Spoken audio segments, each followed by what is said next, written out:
Сәлем достар, сіздермен бірге Айжан каналыма қош келдіңіздер.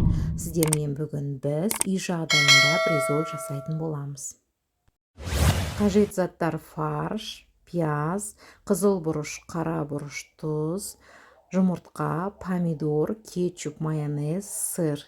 Алдымен фаршымызды алып, пиязымызды саламыз. Қызыл бұрыш, қара бұрыш, тұзымызды барлығын салып, жақсылап араластырып аламыз. Жақсылап араластырып аламыз.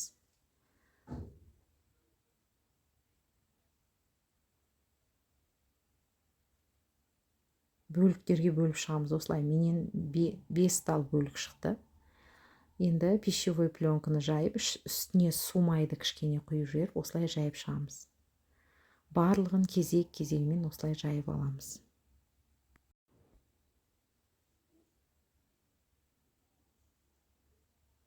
Су майымызды құйып, фаршымызды қойып, осылай оқтауменен әдемі жайып алсақ болады.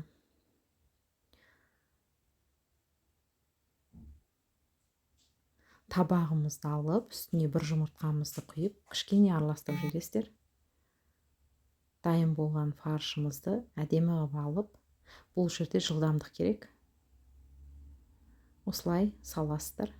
Шет-шеті ажырап кетпес үшін қолыңызбен дұрыстап жіберсек болады. Табағымызға су майымызды құйып, қыздырып жіберіп, жұмыртқа жағын ең бірінші қаратып, қуырып аламыз.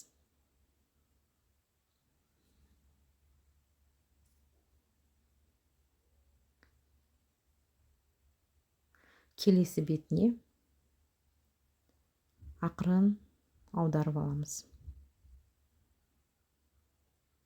Осылай барлығын қуырып шығамыз.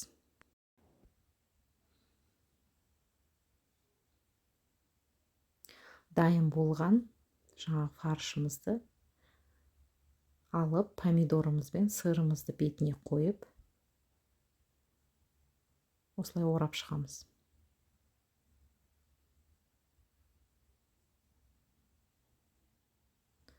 Барлығын осылай орап дайындап аламыз. 180 градуста қызып тұрған пешке 10-15 минутқа салып пісіріп аламыз. Осындай әдемі, дәмді, өте керемет бризоль болып шықты. Өздеріңіздің қолдарыңызбен жасап, үйдегілерді қуантсаңыздар болады. Сіздерге ас болсын, каналыма жазылып, тіркеліп кетуді ұмытпаңыздар.